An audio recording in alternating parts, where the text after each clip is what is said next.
श्री और श्री परमात्मरे नमः। कृपामयी भगवद गीता एक निवेदन। अनेक सन्नत महात्माओं की बातें सुनने से और अनेक पुस्तकें पढ़ने से मेरे पर यह असर पड़ा कि भगवद गीता बड़ा अनुपम अलौकिक ग्रंथ है। इसमें साधक के लिए पूरी सामग्री मिलती है, चाहे वह किसी भी वर्ण, आश्रम, संप्रदाय, समुदाय आदि का क्यों न हो।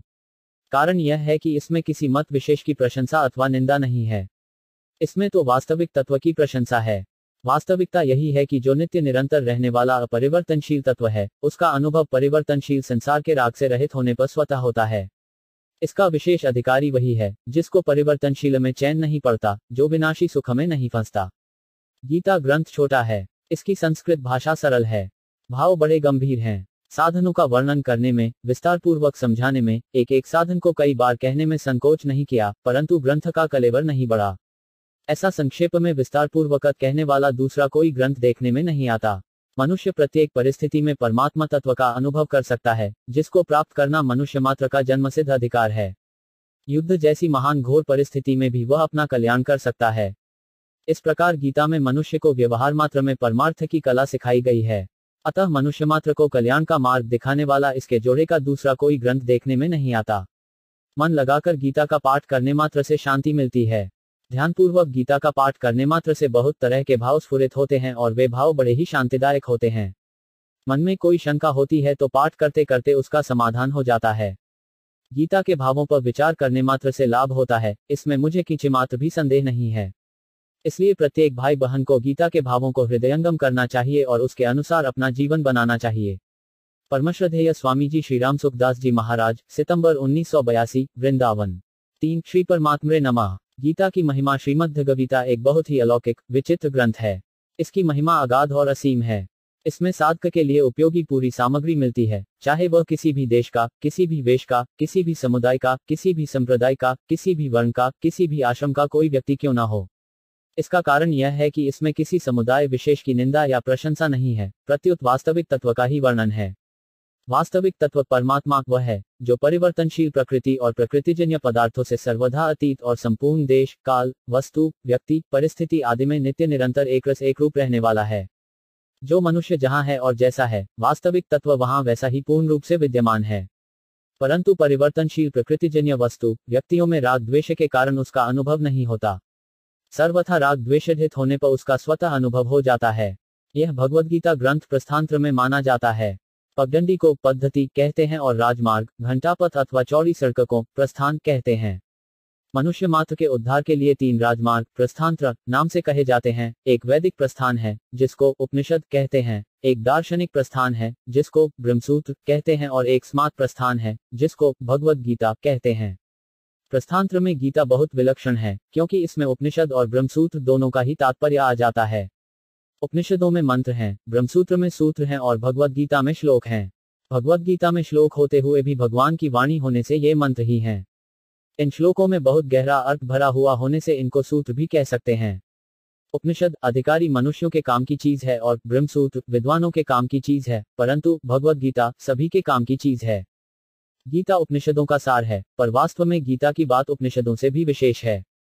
कारण की अपेक्षा कार्य में विशेष गुण होता है। जैसे आकाश में केवल एक गुण शब्द है, पर उसके कार्य वायु में 2 गुण शब्द और स्पर्श हैं। वेद भगवान के निश्वास हैं और गीता भगवान की वाणी है।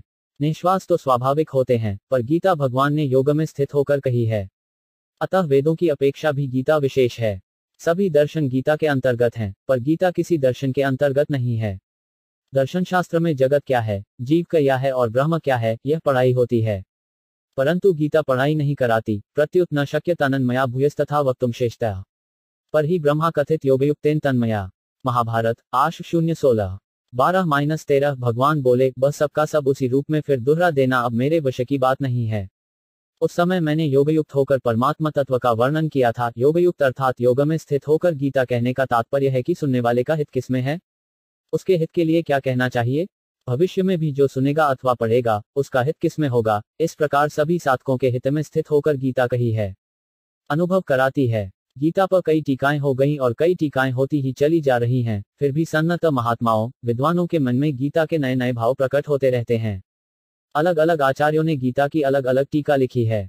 उनकी टीका के अनुसार चलने से मनुष्य का कल्याण तो हो सकता है, पर वह गीता के अर्थ को पूरा नहीं जान सकता। आज तक गीता की जितनी टीकाएं लिखी गई हैं, वे सब की सब इकट्ठी कर दे तो भी गीता का अर्थ पूरा नहीं होता। जैसे किसी कुएं से सैकड़ों वर्षों तक असंख्य आदमी जल पीते रहें तो भी उसका जल वैसा का वैसा ही रहता है, ऐसे ही असंख्य टीकाएं लिखने पर भी गीता वैसी की जैसी ही रहती है, उसके भावों का अंत नहीं आता। कुएं के जल की तो सीमा है, पर गीता के भावों की सीमा नहीं है। अतः गीता के विषय में कोई कुछ भी कहता है तो वह वास्तव में अपनी बुद्धि का ही परिचय देता है, सब जानत प्रथु प्रथुता सोड। तदापि कहें बिन रहा न को डो। मानस बाल 013। 1। इस गंभीर ग्रंथ पर कितना ही विचार किया जाए तो भी इसका कोई पार नहीं पा सकता। इसमें जैसे जैसे गहरे उतरते जाते हैं, वैसे ही वैसे इसमें से गहरी बातें मिलती चली जाती हैं। जब एक अच्छे विद्वान पुरुष के भावों का भी जल्दी अंत नहीं आता, फिर जिनका नाम रूप आदि यावन मात्र अनंत है, ऐसे भगवान के द्वारा कहे हुए वचनों में भरे हुए भावों का अंत आ ही कैसे सकता है। भगवान की वाणी बड़े बड़े ऋषि मुनियों की वाणी से भी ठोस और श्रेष्ठ है, क्योंकि भगवान ऋषि मुनियों के भी आदि हैं, अहमादिहि देवाना महर्षिना च सर्वशः। गीता 10:2। अतः कितने ही बड़े ऋषि मुनि सन्नत महात्मा कयो न हो और उनकी वाणी कितनी ही श्रेष्ठ कयो न हो, पर वह भगवान की दिव्यातिदिव्य वाणी गीता की बराबरी नहीं कर सकती। इस छोटे से ग्रंथ में इतनी विलक्षणता है कि अपना वास्तविक कल्याण चाहने वाला किसी भी वर्ण, आश्रम, देश, संप्रदाय, मत आदि का कोई भी मनुष्य क्यों न हो, इस ग्रंथ को पढ़ते ही इसमें आकृष्ट हो जाता है। अगर मनुष्य इस ग्रंथ का थोड़ा सा भी पठन पाठन करे तो उसको अपने उद्धार के लिए बहुत ही संतोषजनक उपाय मिलते हैं। हैक दर्शन के अलग अलग अधिकारी होते हैं, पर गीता की यह विलक्षणता है कि अपना उद्धार चाहने वाले सबके सब इसके अधिकारी हैं। भगवद गीता में साधनों का वर्णन करने में, विस्तार पूर्वक समझाने में, एक एक साधन को कई बार कहने में संकोच नहीं किया गया है, फिर भी ग्रंथ का कलेवर नहीं बढ़ा है। ऐसा संक्षेप में विस्तार पूर्वक यथार्थ और पूरी बात बताने वाला दूसरा कोई ग्रंथ नहीं दिखता।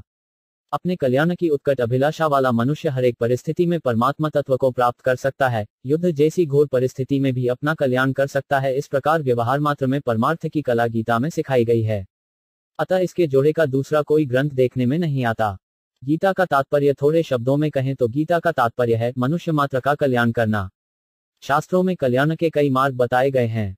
गीता की टीकाओं को भी देखें तो उनमें अद्वैतवाद, द्वैतवाद, विशिष्टाद्वैतवाद, द्वैताद्वैतवाद, शुद्धाद्वैतवाद, अचिंत्य भेदाभेदवाद आदि अनेक मतों को लेकर टीकाएं की गई हैं। इस प्रकार अनेकवाद, सिद्धांत, मत मतांतर होते हुए भी गीता का किसी के साथ विरोध नहीं है। गीता ने किसी भी मत का खंडन नहीं किया है, परंतु अपनी एक ऐसी विलक्षण बात कही है जिसके सामने सब नतमस्तक हो जाते हैं। कारण कि गीता किसी एक वाद, मत आदि को लेकर नहीं कही गई है, प्रत्युत जीव मात्र के कल्याण को लेकर कही गई है। गीता में किसी मत का आग्रह नहीं है, प्रत्युत केवल जीव के कल्याण का ही आग्रह है। मतभेद गीता में नहीं है, प्रत्युत टीकाकारों में है। गीता के अनुसार चलने से सगुण और निर्गुण के उपासकों में परस्पर खटपट नहीं हो सकती। गीता में भगवान साधक को समग्र की तरफ ले जाते हैं।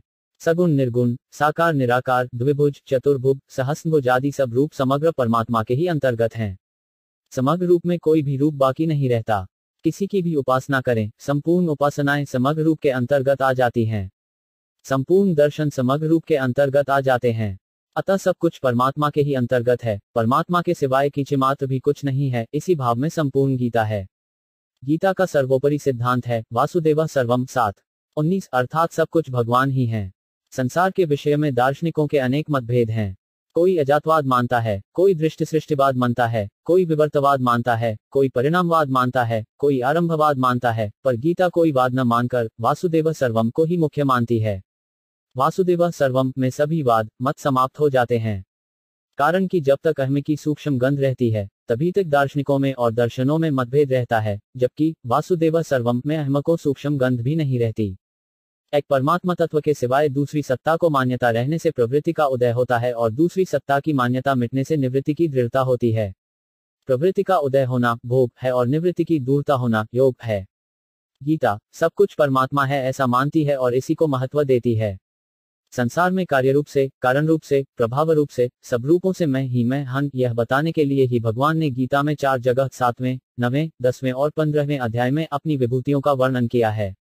ब्रह्म, निर्गुण निराकार, कृत्स्न अध्यात्म, अनंत योनियों के अनंत जीव, अखिल कर्म, उत्पत्ति स्थिति प्रलय आदि की संपूर्ण क्रियाएं, अधिभूत, अपने शरीर सहित संपूर्ण 5 भौतिक जगत, अधिदेव, मन निधियों के अधिष्ठात देवता सहित ब्रह्माजी आदि सभी देवता तथा अधियज्ञ अंतर्यामी विष्णु और उनके सभी रूप, ये सब के सब वासुदेव सर्वम के अंतर्गत आ जाते हैं। 7वें अध्याय का 29वां श्लोक। तात्पर्य है कि सत, असत और उससे परे जो कुछ भी है, वह सब परमात्मा ही है। त्वंशः सदस्य तत्पर्यत, गीता 115। 37। संसार अपने राग के कारण ही दिखता है। राग के कारण ही दूसरी सत्ता दिखती है। राग न हो तो एक परमात्मा के सिवाय कुछ नहीं है।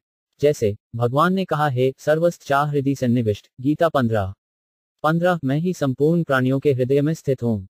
जिस हृदय में भगवान रहते हैं, उसी हृदय में राग द्वेष, हलचल, अशांति होते हैं। हृदय में ही सुख होता है और हृदय में ही दुख आता है। समुद्र मंथन में वहीं से विष निकला, वहीं से अमृत निकला। भगवान शंकर ने विष पी लिया तो अमृत निकल आया। इसी तरह राग द्वेष को मिट दे तो परमात्मा निकल आएंगे।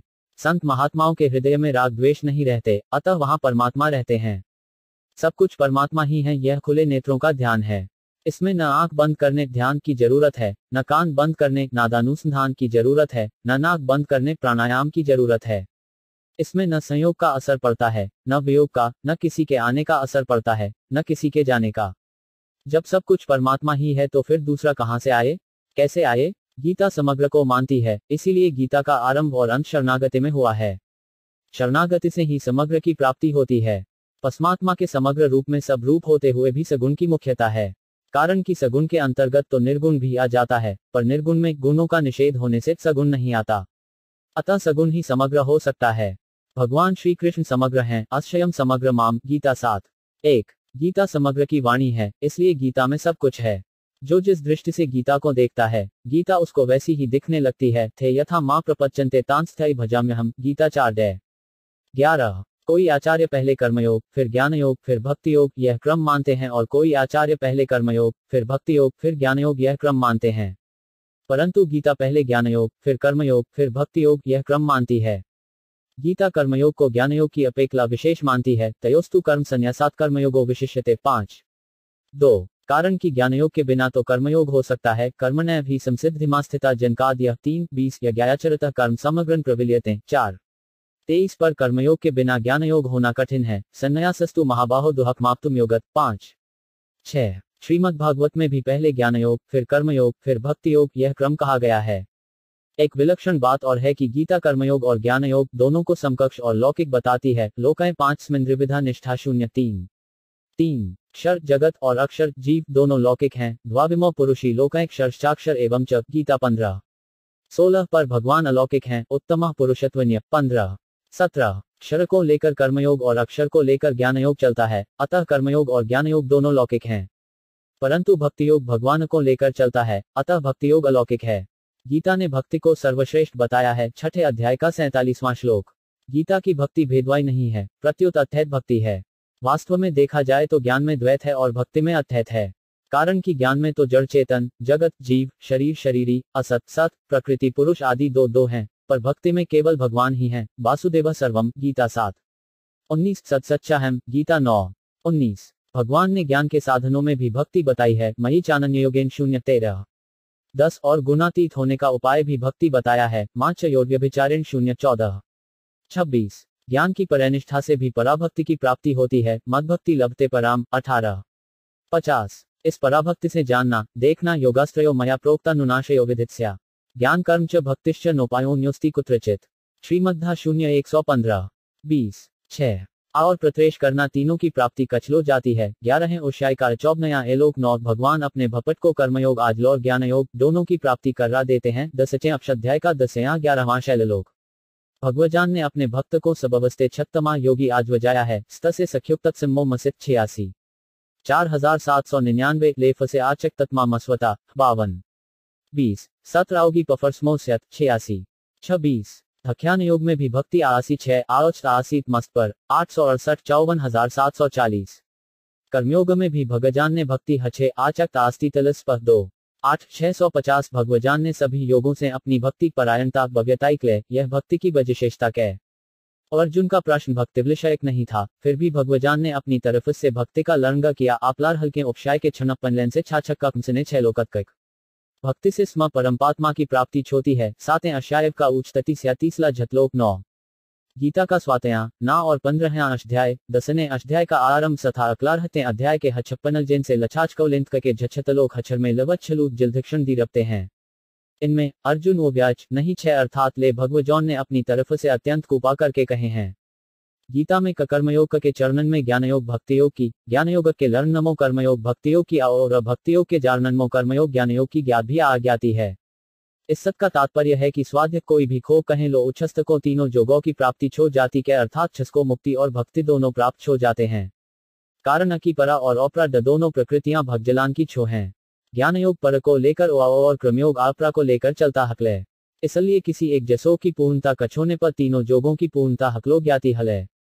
परंतु इसमें एक शर्त यह है कि साधक अपने मत का अगय ग्राहक न रखस थे आव और दूसरे के मनत का ख्वांछन या लसनिंदा न करे, दूसरे के मस्तक को चप छोटा न म्यानो। अपने मत का आग्रहक रहने से और दूसरे के मस्तक को चप छोटा स्लान कर उस्तका स्वनेज दिन या सनिंदा करने से साधक को सुक्तिव की प्राप्ति लो हो सकती छे पर भक्ति परमप्रेसम दो को अर्थात स्पंपकता की प्राप्ति लहली छोस्कती। गीता की विलक्षणता संपूर्ण वेदों का सार उपनिषद है और उपनिषदों का सार गीता है। उपनिषदों का सार होने पर भी गीता बहुत अलौकिक ग्रंथ है। जैसे आम के वृक्ष में जड़ से लेकर पत्तों तक रस विद्यमान रहता है, पर जो रस उसके फल में है वह टहनी पत्ते आदि में नहीं है, ऐसे ही संपूर्ण शास्त्रों वेदों उपनिषदों का सार होते हुए भी जो विलक्षणता गीता में है वह शास्त्रों वेदों उपनिषदों आदि में नहीं है। इसलिए गीता एक स्वतंत्र ग्रंथ है। इसका सिद्धांत शास्त्रों के परतंत्र नहीं है। अतः शास्त्रों को पढ़कर कोई गीता के भावों को समझना चाहे तो वह समझ नहीं सकेगा। शास्त्रों का विशेष ज्ञान होने पर गीता के भावों को समझने में बाधा लगेगी, गीता के भाव ठीक समझ में नहीं आएंगे।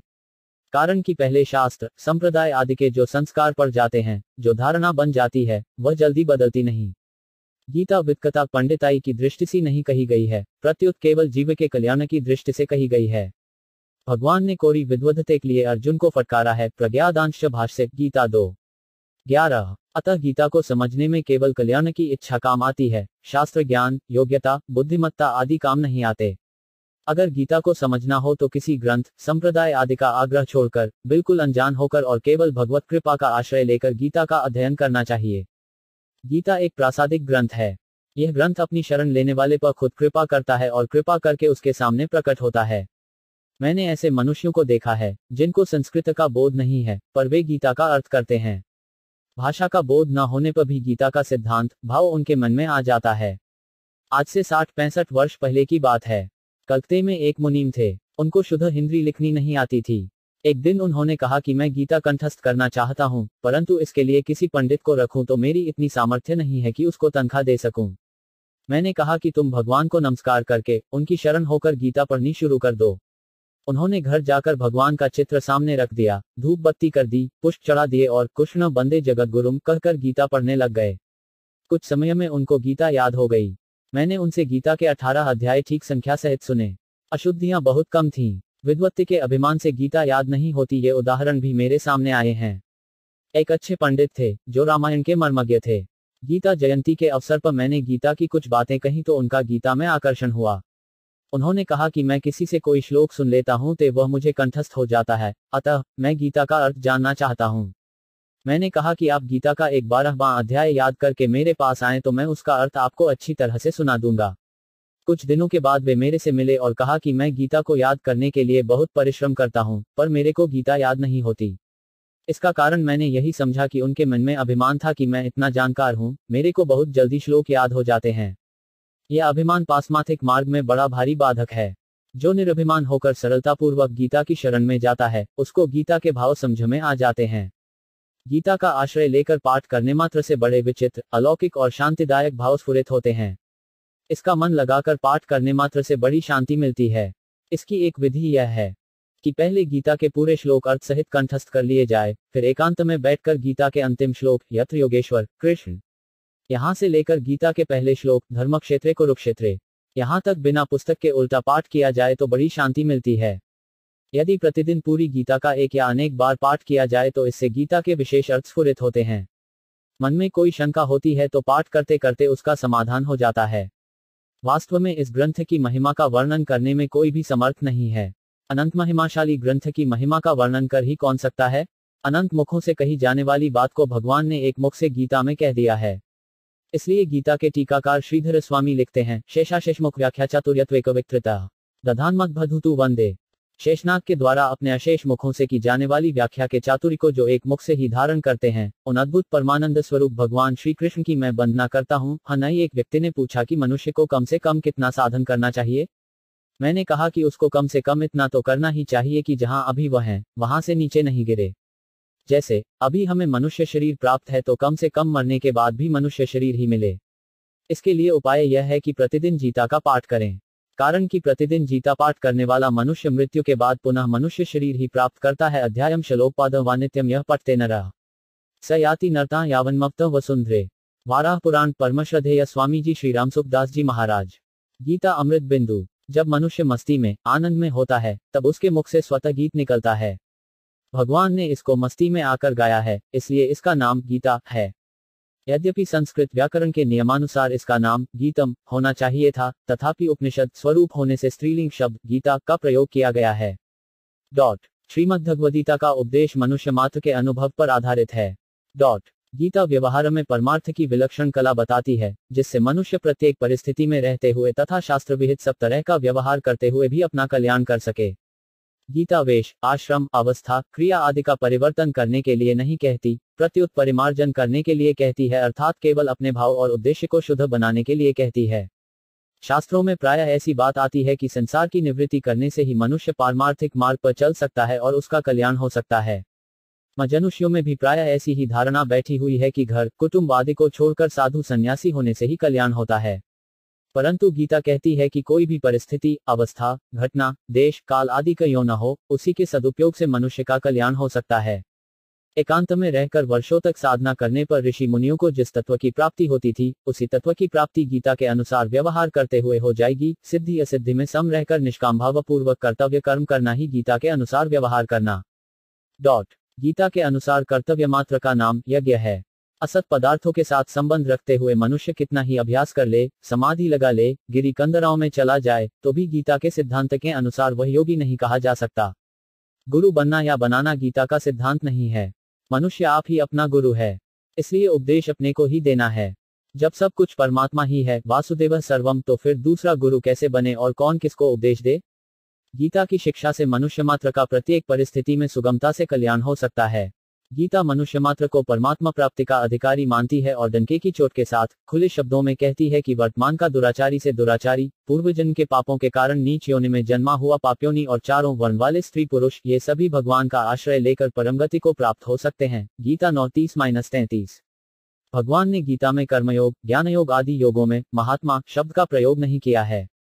केवल भक्ति योग में ही भगवान ने भक्त के लिए महात्मा शब्द का प्रयोग किया है। इससे सिद्ध होता है कि गीता में भगवान भक्ति को ही सर्वोपरि मानते हैं। मात्र जीवों का कल्याण करने वाली होने से ही गीता विश्वमात्र को प्रिय, विश्वविन्य है। अर्जुन जीव मात्र के प्रतिनिधि हैं और अपना हित ही चाहते हैं, अतः भगवान उनके अर्थात जीव मात्र के हित के उद्देश्य से परम वचन कहते हैं। कल्याण के सिवाय जीव का अन्य कोई हित है ही नहीं। भगवान के वचन भी कल्याण करने वाले हैं और उनका उद्देश्य भी कल्याण करने का है, इसलिए भगवान की वाणी में जीव का विशेष कल्याण परमहित भरा हुआ है। गीता के अनुसार दूसरे के हित के लिए कर्म करना यज्ञ है, हरदम प्रसन्न रहना तप है और उसकी चीज उसी को दे देना दान है। स्वार्थबुद्धिपूर्वक अपने लिए यज्ञ तप दान करना आसुरी अथवा राक्षसी स्वभाव है। अगर मरणासन व्यक्ति की गीता में रुचि हो तो उसको गीता का 8वां अध्याय सुनाना चाहिए, क्योंकि इस अध्याय में जीव की सद्गति का विशेषता से वर्णन आया है। इसको सुनने से उसको भगवान की स्मृति हो जाती है। गीता में वेदों तथा उपनिषदों का सार और भगवान के हृदय का असली भाव है, जिसको धारण करने से मनुष्य भयंकर से भयंकर परिस्थिति में भी अपने मनुष्य जन के ध्येय को सुगमतापूर्वक सिद्ध कर सकता है। समस्त योगों के महान ईश्वर के द्वारा कहा जाने से यह गीता शास्त्र योग अर्थात योग शास्त्र है। यह गीता शास्त्र अत्यंत श्रेष्ठ और गोपनीय है। इसके समान श्रेष्ठ और गोपनीय दूसरा कोई संवाद देखने सुनने में नहीं आता। भगवान ने अपनी तरफ से कृपा करके ही गीता को प्रकट किया है।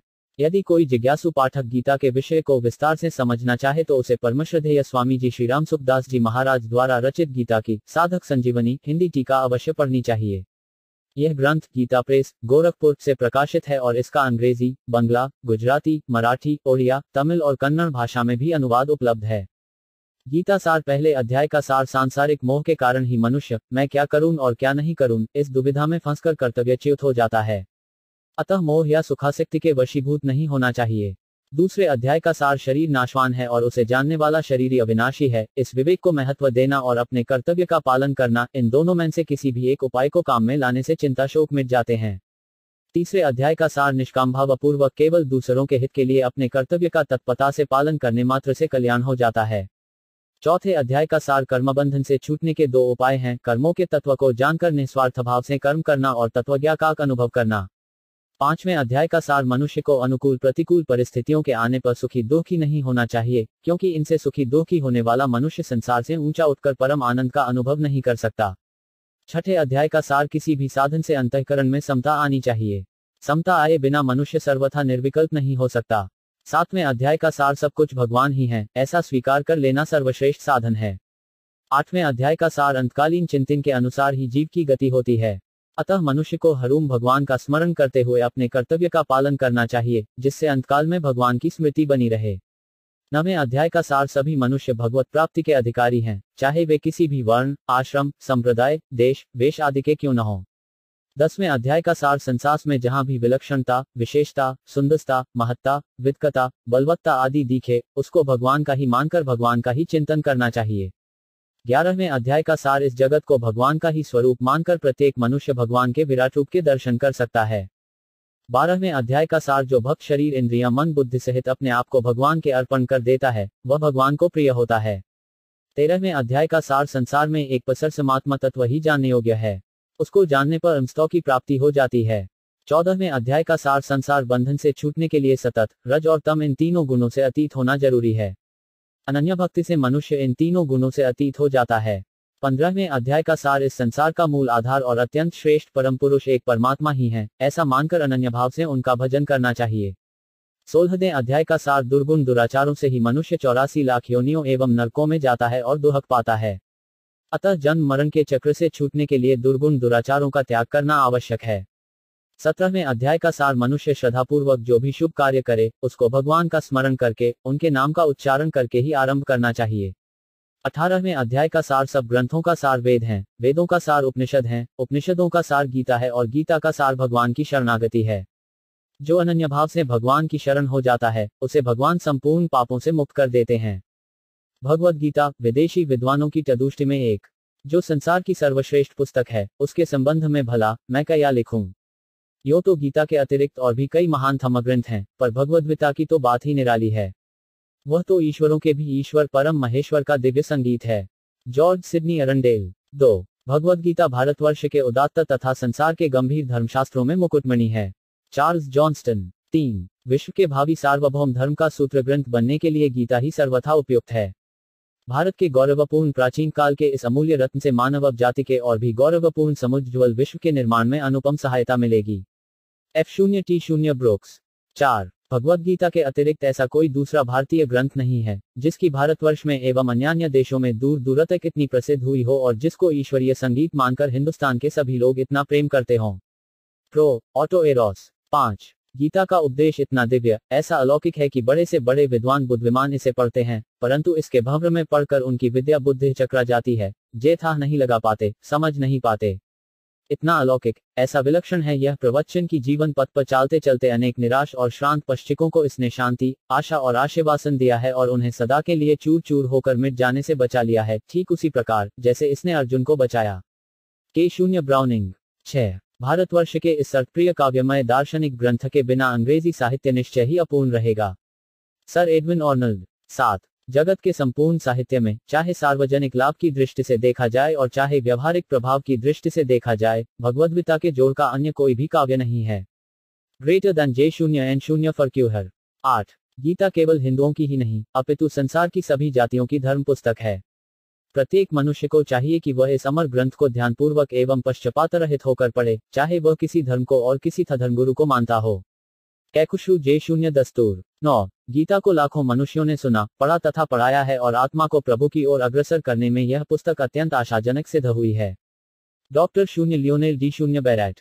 10. प्राचीन युग की सभी स्मरणीय वस्तुओं में भगवद गीता से श्रेष्ठ कोई भी वस्तु नहीं है। भगवद गीता में इतना उत्तम और सर्वव्यापी ज्ञान है कि उसके लिखने वाले देवता को हुए अगणित वर्ष हो जाने पर भी उसके समान दूसरा एक भी ग्रंथ अभी तक नहीं लिखा गया। गीता के साथ तुलना करने पर जगत का आधुनिक समस्त ज्ञान मुझे जुच्छित लगता है। मैं नित्य प्रातःकांत अपने हृदय और लुदधि को गीता रूपी पवित्र जल में स्नान करवाता हूँ। थाने। 11. किसी भी जाति को जन्नति के शिक्क पर चढ़हराने के लिए गीता का उद्देश्य अद्वितीय है। Warren Hastings. 12. भारतवर्ष के धार्मिक साहित्य का कोई अन्य ग्रंथ भगवद गीता के समान स्थान प्राप्त करने के योग्य नहीं है। रिचार्ड गाबे। गीत्या महान्य, गीता में हृदय पार्थ, गीता में सास्पुतमप, गीता पे ज्ञान त्युग, गीता पे ज्ञान पर गयप, गता पे चोत्तप स्थान, गीता परे परे पदप, गीता परे फम गुहा, गीता से फपो गुरुए, गीता स्नेह तिफछापी, गीता परे परपे कहप, गीता ज्ञान सपाक्षित्य जिलो की पाल्याप्यहप।